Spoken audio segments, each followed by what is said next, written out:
এই রমজান উপলক্ষে ২০ দিনের একটা টার্গেট দিয়েছিলাম যে ২০ দিনের মধ্যে যদি আমার ২০,০০০ ফলোয়ার হয় তাহলে আমি ১,০০০ রিয়াল বাংলা এই সৌদি আরবে যে কোনো একটা অসহায় লোকেরে দিমু।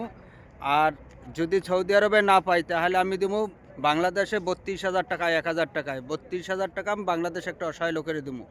কিন্তু এই ইউটিউবে যদি আপনারা এখনও ১৭-১৮ দিন বাকি আছে, যদি আপনারা পারেন তাই সাবস্ক্রাইব করে দেবেন। সাবস্ক্রাইব করে দিলে ইনশাল্লাহ আপনাদের একটা সাবস্ক্রাইবে বাংলাদেশের যে কোনো একটা অসহায় লোকে আমার থেকে ৩২,০০০ টাকা পাইতে পারে।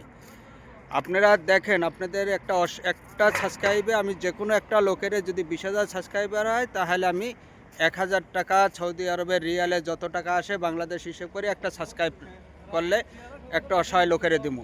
কিন্তু আপনারা দেখেন, ধাক্কা দিয়ে না, পারলে একটা সাবস্ক্রাইব করে দেন। ইনশাল্লাহ আমি কথা দিলাম যে কোনো লোকের একটা অসহায় লোকের ৩২,০০০ টাকা দেবো যদি ২০,০০০ সাবস্ক্রাইবার হয় ২০ দিনের ভিতরে। পারলে চেষ্টা করেন, আপনাদের সামনে ভিডিও যায় একটা সাবস্ক্রাইব করে দেন। ইনশাল্লাহ দেওয়ার চেষ্টা করবো, আপনাদের সামনে বসে সেইভাবে লাইভ করে ভিডিও করে তারপরে টাকাটা দেবো তারে। আল্লাহ হাফেজ।